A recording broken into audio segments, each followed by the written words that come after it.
have with us today Yvette who's again the Senior Vice President and Chief Administrative Officer for the Educational Testing Service. So Yvette oversees human resources, facilities, and corporate equality and process management. Also someone with great experience in the community, a lot of leadership experience. So I'm happy to welcome Yvette here to share a little bit about her story. Thank you. Thanks for having me, and I want to start by thanking NSHMBA and Wyndham. I want to thank Lucinda Plummer and Erica for being so gracious, and I want to thank you because you know the weather's not so great. We may or may not have a little bit of effects of a hurricane, and yet you stayed and you're here. And thank you for the beautiful food and the very impressive spread. So I think it's marvelous that you included us because education is at the heart of everything. It's the great equalizer. It's an area where Latinos and African Americans and actually poor whites as well suffer greatly because without a good education we can't pull ourselves from where we are into a better place. So I'm very honored that you had me here. I've got to make sure I cover some of my wonderful notes because some of my wonderful people prepared them and I want to be respectful of that. And I actually have some of them with me. So the issue of Hispanic, people think of us as monolithic, but we know that that's not at all the case. We come in different colors, different heritages, and we hail from, some of us hail from Europe, from Africa, from India, from Asia, Dutch. There are all of these influences, and so it would be a mistake for us to think of a Latino or a Hispanic as a monolithic group, because we're not. And so I just wanted to share that. Another thing I wanted to talk about is the issue of how long we've been here. And just yesterday, I was at the MoCA Museum, the Museum of Chinese American. And if you haven't been, it's in New York City on Center Street, and it is worth your time. What was so fascinating is that the Chinese have been here forever, but yes, there are the perpetual immigrants. And the story you'll learn of there is the story of exclusion, which is something we're not used to hearing about. Why do I say that? Because Americans think about your history as having started when you think it started, but when you came, we were here. We were already here. And so that's something that I just want to, the United States did not begin with the Plymouth Rock in 1960, as one of my good ETS friends looked up and wrote for us. When they came, there were already Spanish towns in Florida, in the Southwest, and Puerto Rico. And so it's just important also to note that we are now the largest minority in this country. We're 17% of the population. And currently, 55 million Americans speak Spanish. The Pope was here, spoke 20 times, 14 times in Spanish. I was very curious to hear about the commentators and what people would think about that, but I think it was acceptable because he seems to have been received well, although some people had comments about that. We ought to celebrate multilingualism. The more, the better. Those of you who have traveled, and it's probably everybody in this room, when we go to other places, isn't it delightful that people can speak in different tongues and speak to you in English? It would be lovely to see America feel the same way, feel the same privilege and grace when someone is blessed to speak it either organically or because you took the time to learn it. In my ideal world, every American child would begin his or her education with the opportunity to speak those languages. Strangely, when I bring up this subject about why our children have to wait for middle school or high school to learn a different language, you get all of these interesting, not very bright answers. However, those of us who have children in private school know that those children have options to learn French, German, Arabic, even Spanish, as early as kindergarten. So it works for them, it might work for our children too. And so I want to leave that thought with you because I think it's important to note that it is these differences that don't allow our children to be competitive on a worldwide basis. So let me say something about Educational Testing Service. We were established in 1947. We were birthed by the American Council on Education, the College Board, and Carnegie Mellon. A lot of people believe that ETS is an organization of exclusion, that we wrote these tests, the SAT, the GRE, the TOEFL, the TOEIC, to keep people out, but we actually were birthed to bring people in. So what happened was that there was a time in this country where you had to be male and of pedigree to get into college. And so all these men were coming back from war. How could they show what they could do? Well, we came up with the Scholastic Achievement Test. So people of any background and of any means could take the test and demonstrate what they could do. And so that's the real history that many folks are unaware of. So though it sounds exclusionary, it really was meant to be inclusionary. So I feel very blessed that I work for, most of my life, I worked in New York City for a technology company, but I really feel particularly blessed to be working for an education company because, as I said before, we all know that getting a good education is the beginning of improving your quality of life.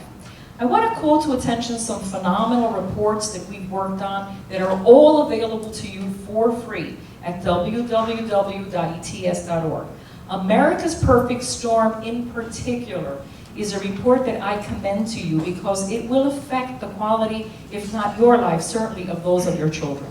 It talks about 3 trends that, if left unaddressed, will imperil the democracy and our very quality of life. Here are those three threads that I just want to highlight for you very quickly. Number 1, declining skills. Too many of today's adults are not unable to participate in the work environment because, sadly, the skills of those that are now immigrating are not the same as they were many years ago. And what that will do, it will really change the climate and the availability of competent talent. So the second one is the sweeping demographic change, and we're getting older. The folks that are coming into the country have a different skill set, and we are becoming a majority-minority nation. For those of you who don't know it, the minorities are already the majority in all of your major cities. So I think there will be a point where we'll need to talk about that terminology because it will no longer be appropriate. So this has happened with our K-12 school population. The majority of students right now in the public school system are minorities, and our schools are not preparing those students for leadership. Not only that, we are not preparing our teachers to know what does it mean to have a diverse classroom. So if you look at how teachers are prepared, they are not being prepared to deal with the complexity of today's classroom, all the social problems, the different languages, etc., etc. So therefore, they are hampered because they're being asked to do so much more than is humanly possible. And we need to face that reality and figure out how we help them, how we support them, and very importantly, how we make sure that those kids do get a great education. So we're also doing this wonderful series on opportunity in America. So it's no surprise to you that an education company ought to be interrogating this great economic divide. So we have those, when you look at the compensation, what CEOs make, what regular people make, and the fact that it's harder and harder for regular families because they're not getting the kind of raises that they used to make, etc. After a while, if this doesn't get addressed, there will be stagnation, and that will, again, affect the quality of your life, if not your life, certainly your grandchildren's. So we need to think about what we're going to do about that, and we need to address it. And there again, it's all about education. So the statistics about Latinos. So many more Latinos are graduating from high school. The statistics were miserable, and now they look much, much better. So very quickly, I'm from ETS, so I have to give you statistics. The rate has now dropped. It was 32% in 2000, 14% in 2013, which is a nice improvement. The problem is we need more Latinos and African Americans to get advanced degrees because we're in a knowledge economy, and without higher degrees, they are not going to get the kinds of jobs that the people in this room have today. So that's of great concern. STEM is another field that needs more attention. You know, look, America, we are addicted to social media, we love entertainment, there's nothing wrong with those things. The problem is that we need people that can also do the sciences. And so when you ask young kids what are they going to do in school, they want to do something sexy, they want to do psychology, they want to do sociology, there's nothing wrong with those majors, it's all good. But we need more of our children to be doing high math, science, so that they can become the engineers. Because what we are doing today is we are importing talent because we don't have the skill sets here. And so that's an area that we all need to do more and have that be different. So Horacio Gutierrez, Corporate Vice President and Deputy General Counsel at Microsoft, said the following about Latinos. There are tens of thousands of jobs in the United States, certainly thousands of jobs in the technology field, but they're currently not being filled because of the unavailability of talent in the country. So that's something that I hope we're going to pay attention to. So I want to talk briefly about what my colleague talked about giving back.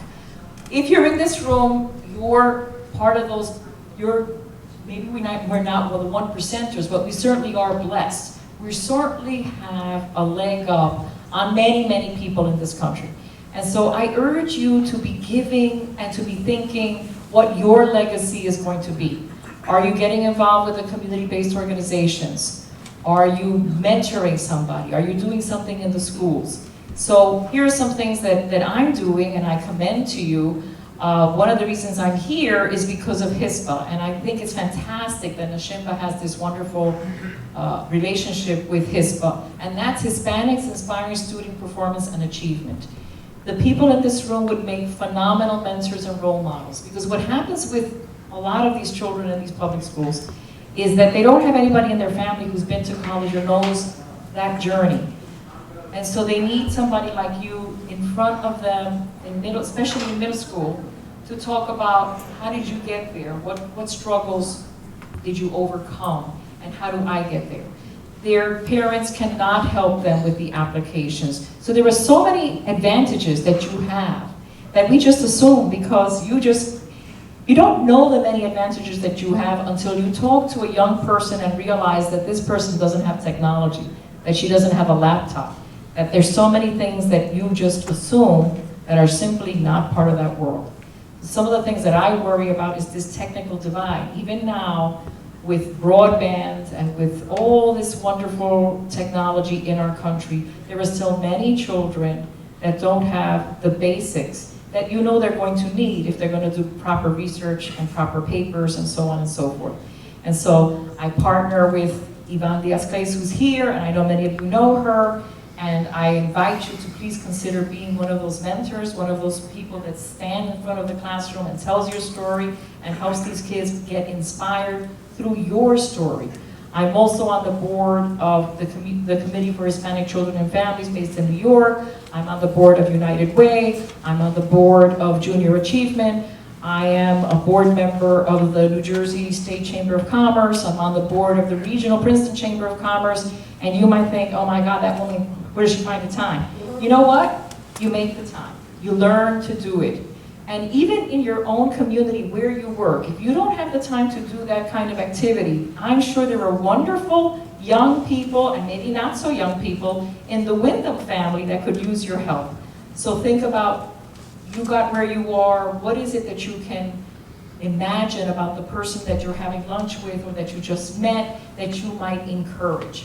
So it's one thing to be a mentor, another thing to be a sponsor. So if you have a position of power, you want to be remembering that person so that when you have the opportunity to talk about a career, you can say, you know what, Maria would be fabulous at doing that. I was talking to her and et cetera, et cetera, et cetera. So it isn't just about that relationship, it's also about keeping that mental model. Something that Latinos and also African Americans may do less than their Caucasian counterparts is this fantastic thing about networking and understanding who the power players are and how that relationship may help you later. It is not something that they may naturally be encouraged to do, and we need to encourage that, because at the end of the day, when it's about a promotion, it's about how well does someone know you? Can someone speak about you and say, well, you know, et cetera, et cetera, et cetera. So I would like to think that someday we won't need to do this. That we won't need to have a separate day to separate and talk about. But you know, I met this fantastic gentleman, Dr. Frank Wu, and he is a professor in California, and he is absolutely brilliant. If you don't know of him and you don't know of his books, Dr. Frank Wu, W.U., I commend his writing to you. And he said something that I will never forget. When his friend said to him, when are you going to stop talking about this? You know, it's enough already with the diversity and the this and the that. You know, can't you just be regular? Can't you just stop talking about it? And he said, I will never stop talking about it, because what I have learned, he said, is that this whole notion about getting to know each other, getting to understand how we honor each other's differences and how we become stronger as a result is a process. And so that process, it's a marathon. It will be forever. That we need to talk to each other, get to know each other, understand what's the same, but also what's different. Because the gift is in the differences, and honoring those and becoming more powerful because you see how it complements your own life. So I want to thank you, because it's you know, the evening and it's wonderful to be here with you. Thank you for spending time with me, and have a great evening, and thank you for having me.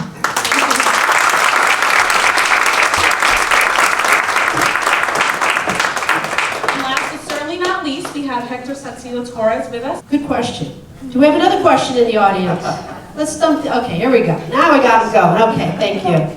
Go ahead, Michelle. Here we go. So I was going to ask Yvette to talk a little bit more about HISPA and the experiences that the role models have in the classrooms. Thanks for the question, Michelle.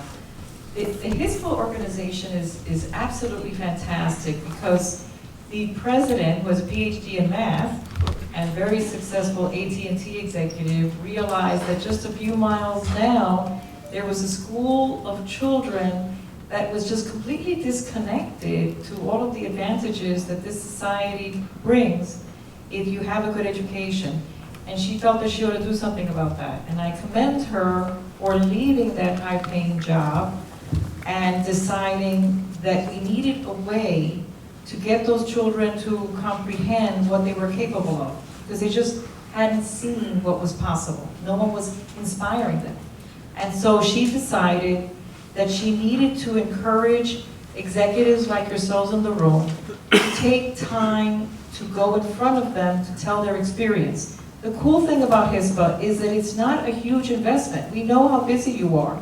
And so through this program, she's got 4,000 professionals enrolled in her database. And all you have to do is go 6 times, may not be you, it might be you in combination with others, in front of the 7th or 8th grade students to tell your story.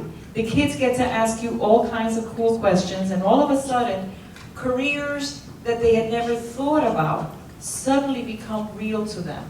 And that's why I'm such a big believer in HISPA. We also have a research scientist back at Educational Testing Service who wants to demonstrate that this program really makes a difference. And so they have a survey pre-post.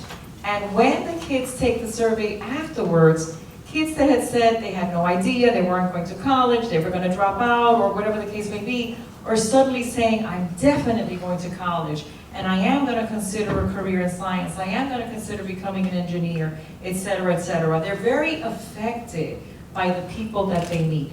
And so they may not have a parent or somebody in the neighborhood, but now they've got you. And that's a really fantastic experience. Yvonne, did I do that justice to you? I wish I had taken. And I think